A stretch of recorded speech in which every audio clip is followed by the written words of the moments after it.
Welcome to another episode of H20 In the Know, a lively podcast where we'll take you into all things water, especially bottled water. I'm Chris Torres, your host, and in this episode we'll explore some Did You Know topics, drawing on advice and information from leading bottled water education, science, and technical expert Bob Hirst. So let's get started. It's likely that you'll learn some things from Bob here that you didn't know about H2O. Hello Bob, how are you today? Doing well, thank you. All right, so let's get right into it.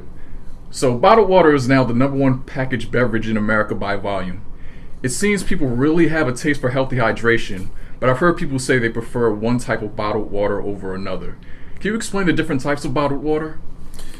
Sure, there are different types of bottled water, primarily defined by FDA from a regulatory standpoint, but from a consumer standpoint, there's spring water, which of course is spring water that comes naturally out of the ground and continues to flow even during times of withdrawal from the spring, usually extracted through a borehole by spring water companies and so forth. And it's very popular here in the United States. The second type is mineral water, which in the United States we're unique in that we require that mineral water have at least 250 parts per million of total dissolved solids, which is mineral content. In places like Europe and other parts around the world, it can have any amount of minerals present, and they're permitted to call it mineral water. But here in the U.S., we're unique in that it has to have at least 250 parts per million of TDS. Third type of water is purified water, which is basically water that is softened and processed by reverse osmosis, deionization, any combination of treatment processes, which removes just about everything from the water. And a more popular type of purified water these days is purified water with minerals added. And what they do is they add some mineral content back, primarily for taste. And it improves the taste of purified water. And the final type of natural water actually is artesian water, which is water from an artesian well, which is required to have a force underground that's pushing the water up above the water table, so that when you penetrate a confining layer, as we call it in geology, that the water rises up through the borehole to some level above that water table. And that's known as artesian water. So those are the four primary types of water out there in the marketplace. Okay. And with all these different types of bottled water, what gives them their flavor? Well, as I said a minute ago, it's mineral content. Obviously, with no mineral content, such as in purified water, some people think the water may have a little bit of a flat taste. But the more mineral content, the more flavor of the water. And here in the United States, spring waters have some mineral content, which is very pleasing to the American palate. In Europe, some of the mineral waters there have much higher TDS content, which lends to more flavor. So it's definitely the mineral content in the water. Okay. And what about bottled water that uses municipal water as a source? Purified waters in the United States are primarily waters that use municipal water as a source. They've become quite popular, but the treatment that water goes through is extensive. It comes into the plant, obviously, as any consumer would receive it in their homes, but we use a long series of treatment trains to treat that water. It may start with carbon filtration to remove chlorine byproducts, and so forth. Then it may go into softening or deionization of some type, or what we call pre-treatment, and then processed by either single pass or double pass reverse osmosis. And after that, it may go through a final filtration step and ozonation and into the bottle. So it is treated extensively. There's either nothing in the water at all, or many times purified water will have minerals added to it, as I said earlier, for taste. And that happens post-RO. All right. So let's talk a little bit about regulation. How much is bottled water regulated, and who regulates it? Bottled water is actually regulated pretty extensively. Primarily, the primary agency in the United States, of course, is the Food and Drug Administration, and they have some pretty comprehensive regulations. And I might say that the new Food Safety Modernization Act impacts bottled water as much as it does many other food products.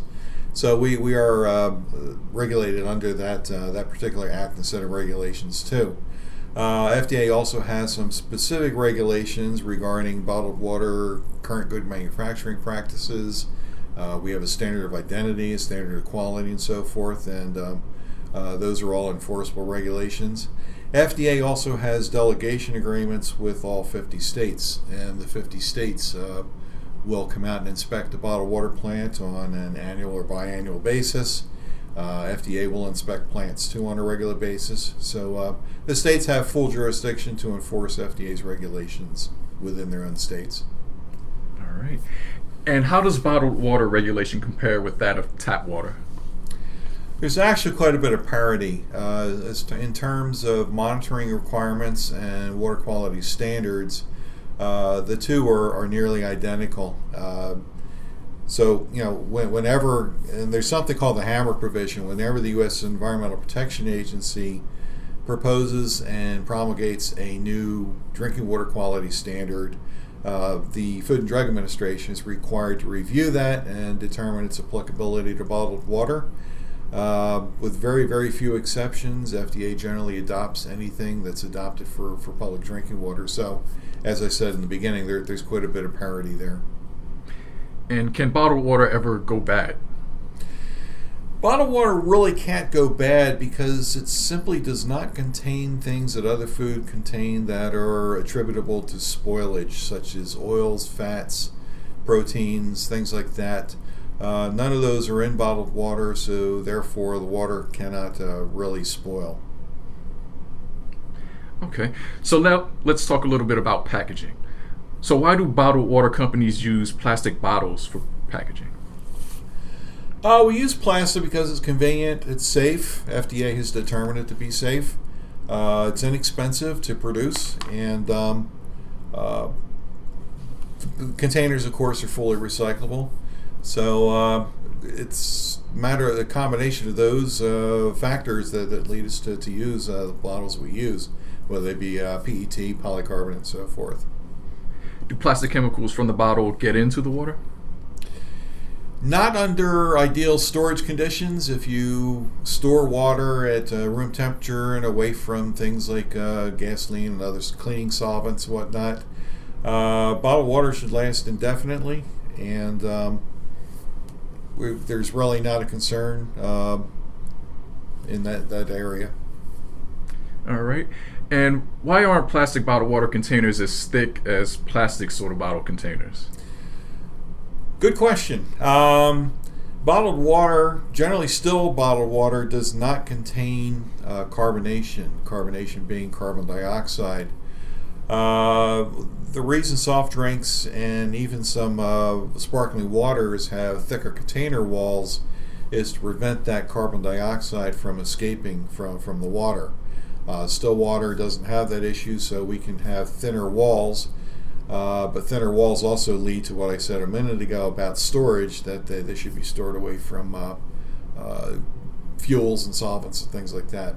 They're somewhat permeable, but no, the primary reason the walls are thicker is to maintain the carbon dioxide in the beverages.